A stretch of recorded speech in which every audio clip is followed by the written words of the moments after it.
What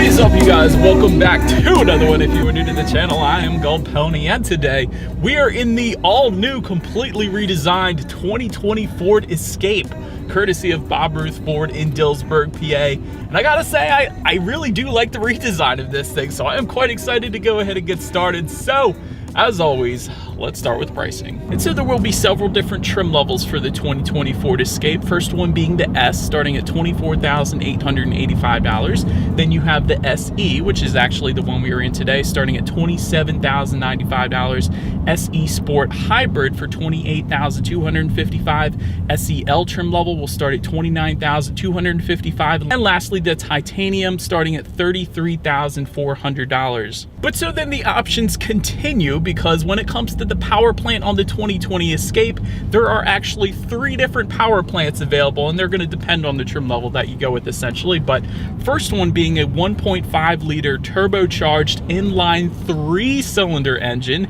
that is going to belong to the S, SE, and SEL trim levels, therefore the engine setup that we have today.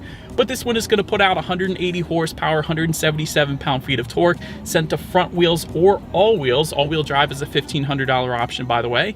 That power is sent to the ground through an 8-speed automatic, giving you MPG numbers at 27 in the city, 33 on the highway.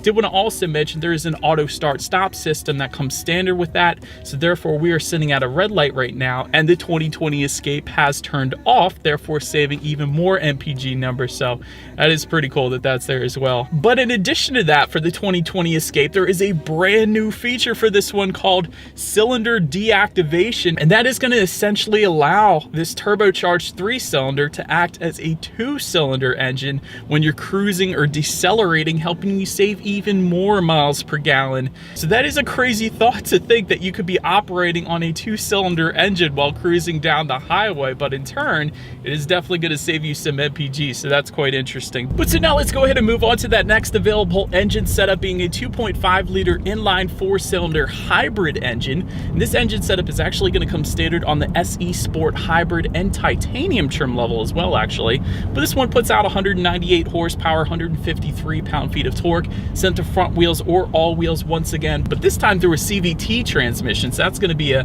major difference between those two engine setups there. And MPG numbers on this particular engine setup are actually not quite available yet, at least at the time of this video being made. And then the last engine setup, which is an available option for the SEL and Titanium trim levels, being a 2-liter turbocharged inline 4-cylinder, 250 horsepower, 275 pound-feet of torque, a beast of an engine for the Escape, with that power being sent to all 4 wheels through an 8-speed automatic with paddle shifters on this particular engine setup. 0 to 60 approximately 7.4 seconds. This one actually recommends 93 octane, so premium unleaded fuel for that engine setup, regular unleaded for the others. So yet another difference between those engine setups there. Did want to also mention, though, before we do any kind of acceleration, that engine start-stop system, when you come to a red light or a stop sign, you can actually turn that off. A lot of people always ask that, and that button's located right behind the shifter and the electronic parking brake as well, actually. But I did want to mention that because it does annoy some people, although it does help save miles per gallon. But either way, you guys know what we have to do next. Let's go ahead and find an open road. Let's do a quick little acceleration here, and let's see how quickly we can get this new 2020 Ford Escape here up to speed. Here we go. It's pretty much as expected. It's actually not bad considering it's a turbocharged 3-cylinder, but kind of more than I expected. Definitely not going to have any issues with merging onto the highway, but I always prefer a little more power, so I myself would opt for the 2-liter turbocharged engine setup for the SEL or Titanium, but still actually not a bad engine setup for this one. Actually surprising, again, considering it's a turbocharged 3-cylinder, so kind of nice. Then to go along with that acceleration, as always, braking is equally important, and so you will find 4-wheel disc brakes for every single trim level. That is one thing that I absolutely love about this one. Not the 4-wheel disc brakes, of course, that's nice, but the braking feel is amazing.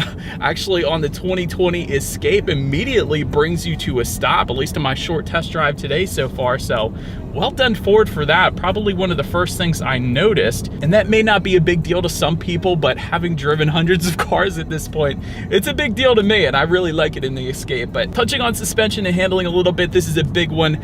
All new suspension for the 2020 Ford Escape. Up front, of course, McPherson strut front suspension. In the back, a multi-link rear suspension. As far as the steering feel goes, it actually feels really good. Still not quite as good as the Mazda CX-5 as far as steering feel goes.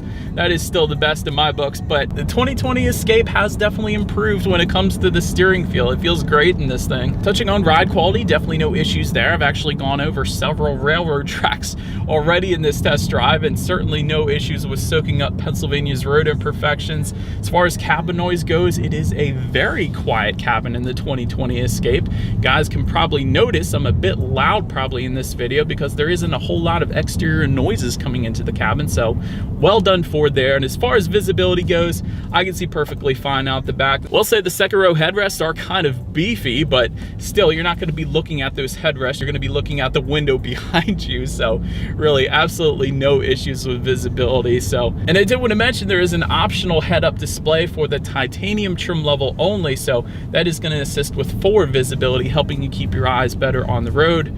So that is a plus as well. But that pretty much wraps up the performance segment of this review. Let's go ahead and make our way to the exterior, because as I have mentioned at the beginning of this video, it looks great and it has been completely redesigned. So let's go ahead and take a look at the new 2020 Ford Escape. All right, you guys, so as I just mentioned, all new exterior for the new 2020 Ford Escape. Absolutely love the redesign, actually. I think it looks so cool for 2020. And by the way, I did want to also mention, this is called the Ford Kuga over in Europe, in case you guys overseas are looking at this vehicle on this video as well. So did want to mention that. Anyways, up front, you are going to have a large black mesh front grille. And overall, when it comes to the front design, one thing at least that stood out to me is it does have a Tesla style front end. If you were to remove that front grille and perhaps just painted it the same color as the vehicle, I would say it looks a lot like a Tesla just because of the way this front end goes straight down right at that particular point. I don't know, maybe it's just me. Feel free to put it in the comments if you agree or disagree with me, but I kind of do think it looks like a Tesla style front end, which is a good thing. I do like the front end of Tesla, so well done Ford for that. Taking a look at the headlights, halogen reflector headlamps will come with the S trim level, halogen projector headlamps for the SE, SEL, and Sport trim levels, and if you were to go with the titanium, you will find LED headlights there with LED signature lighting, by the way, as well. And I did want to also mention black housings are going to come standard for every single trim level. It's definitely something that really looks good in my opinion. A lot of manufacturers will leave those clear housings, but the black just makes it look a little bit more aggressive, and it ties together a lot better with that black mesh front grille as well. But fog lights can be found on the SEL and titanium trim levels, and actually that titanium is going to give you LED fog lights, but of course we do not have them today since we do have the SE trim level. But let's go ahead and make our way to the side. You will find those chrome window surrounds on the upper portion there if you go with all trim levels but the S and the Sport. Those two trim levels are going to give you black window surrounds, in case you were curious. Roof rails can be found on the SEL and titanium if you wanted them. Taking a look at the side mirrors, you will get black side mirrors for the S trim level and the Sport once again.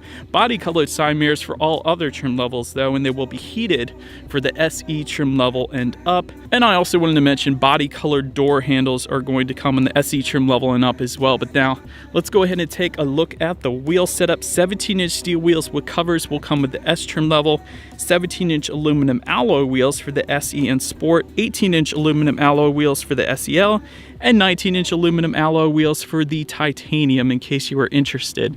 And by the way, if you happen to walk onto a Ford dealer's lot, that is one easy way to easily distinguish between the trim levels. But let's go ahead and make our way to the back. Up top there, you are going to get that shark fin antenna along with a rear spoiler with an integrated brake light as well, by the way. Just below that, rear window wiper. One of the new things that the Ford Escape is now doing is the Escape lettering spelled out horizontally just under the Ford badge. Another nice little upscale touch, I think, in my opinion, that the Ford Escape is now doing. So definitely a fan of that. And of course, just below that in the lower left-hand corner there, you are going to get trim level badging. Yet another easy way, I guess, to determine the trim level when you're looking at it. Taillight design has definitely been altered for 2020. Definitely looks good in my opinion, though. I do like the more aggressive lines that can be found back there. And Just below it all, this is one of the best parts about this. You will find those silver accents around the exhaust, but the exhaust itself, dual exhaust outlets with chrome tips for every single trim level. In a world where so many SUVs right now are tucking the exhaust away up underneath the vehicle, I do love that Ford leaves them exposed and makes them look good and puts it dual exhaust outlet rather than a single exhaust outlet. Just a more aggressive look in my opinion. But you guys know what we have to do next. Having mentioned that, as always, here is that 2020 Ford Escape exhaust clip.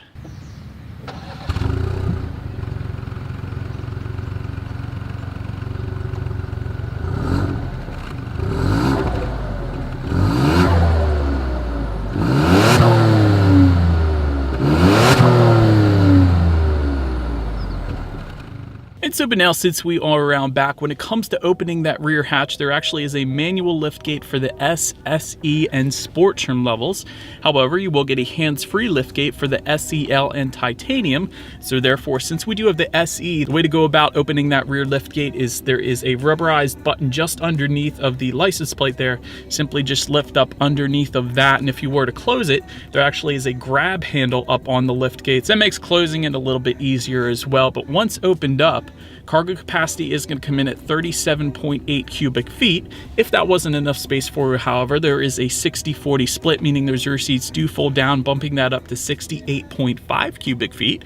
Definitely a good bit of space there. Did want to also mention there is what looks like LED cargo lighting back there, so that was pretty cool. 12-volt power outlet can also be found in that cargo area, and if you lift up underneath of the floor of that cargo area, you will find a spare tire along with some in-floor storage compartmentalized. So that is pretty cool that that's there as well. But let's go ahead and make our way to the rear legroom. That is going to come in at 38.8 inches. So for reference, I'm an even 6 feet tall. This is how much space I have back there. For those rear passengers, there is also a rear center armrest with cup holders. That's always nice.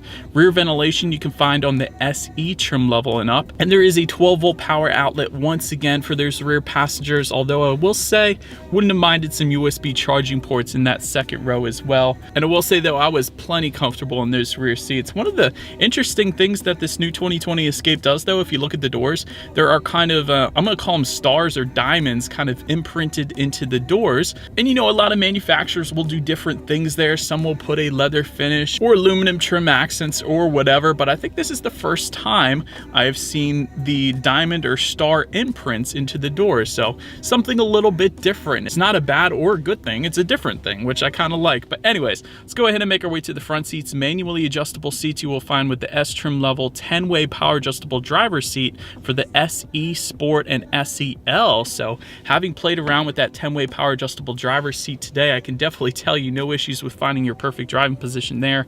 If you wanted a power adjustable passenger seat as well, simply go with the Titanium trim level though, and you will find cloth seating for the S, SE, and Sport trim levels, and Active X seating material for the SEL, which is kind of a more stain resistant fabric and more durable as well essentially. But heated front seats you can find on the SE trim level and up. Now let's go ahead and make our way to the steering wheel. One of the first things I noticed it is those 10-2 grips are kind of bolstered a little thicker than most other manufacturers, so I do actually love that. So steering wheel feels great. It is tilt and telescoping. You will find a urethane steering wheel for the S and SE.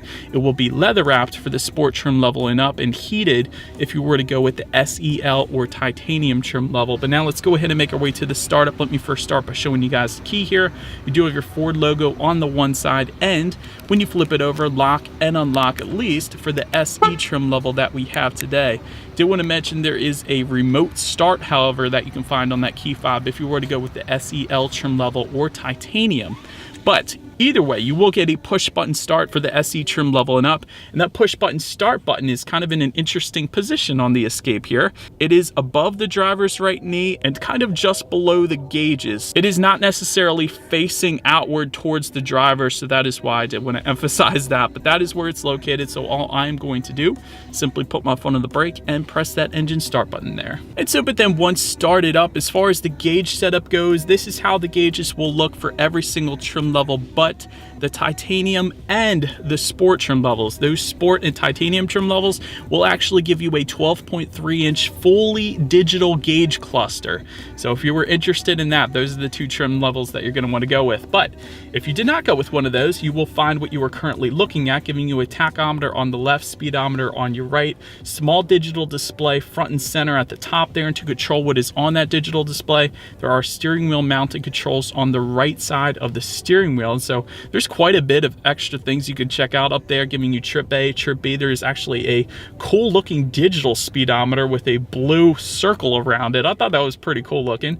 Outside temperature, of course, there's some safety information, compass and radio settings. There's a bunch of other stuff, honestly, and actually shows you a cool little picture of the Ford Escape up there as well. I thought that was pretty cool. But anywho, let's go ahead and make our way to overall interior quality. If you wanted a panoramic moonroof on the 2020 Escape, that is going to be an available option for the SE trim level and up, adding $1,495. It's actually not standard on any particular trim level though, but that's how you're going to get that.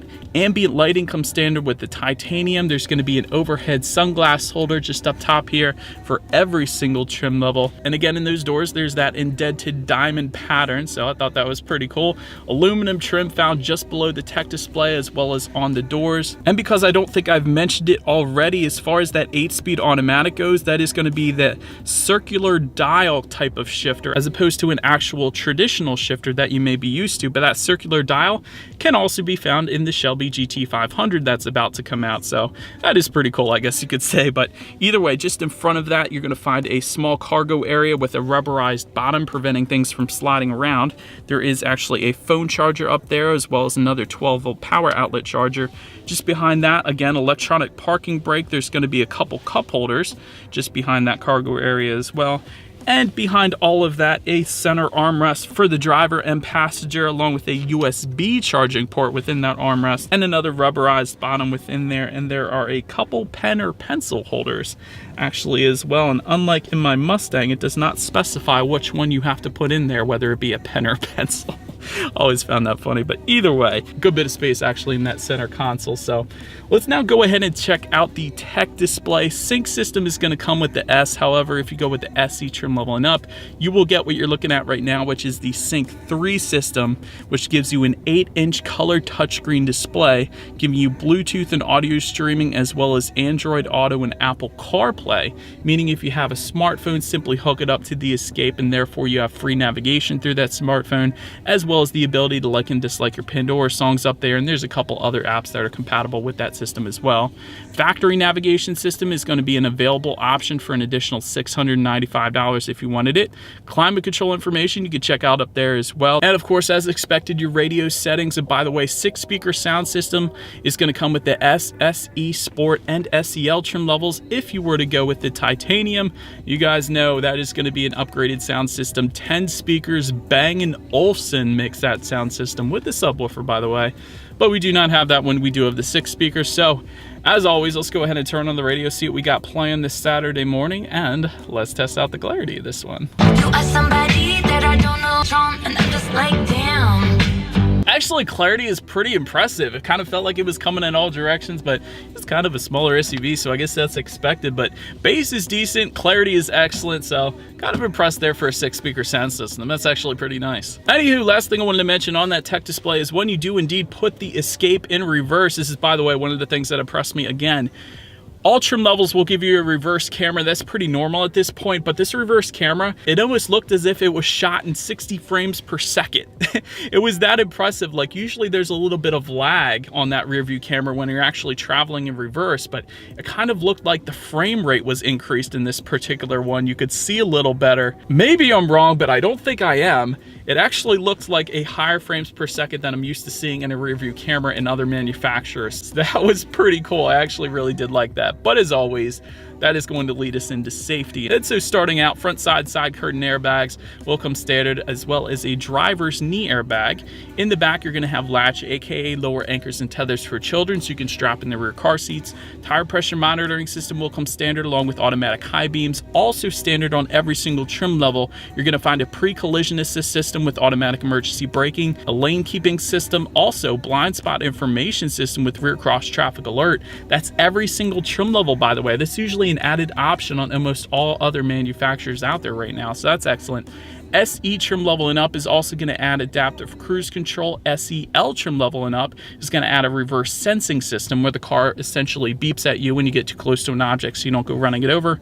Titanium trim level is going to add rain sensing windshield wipers, which will probably scare you at first, but then you're going to love it because it's essentially like automatic headlamps but automatic windshield wipers. So it's one less thing you have to worry about when you're driving. You can better focus on your actual driving itself, so that's cool.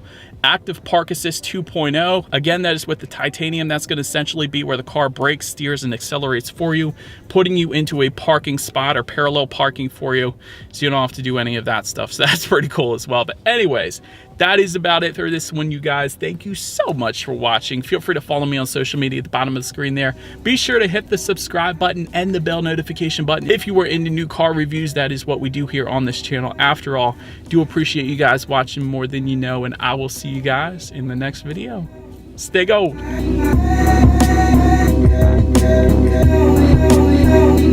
Yeah.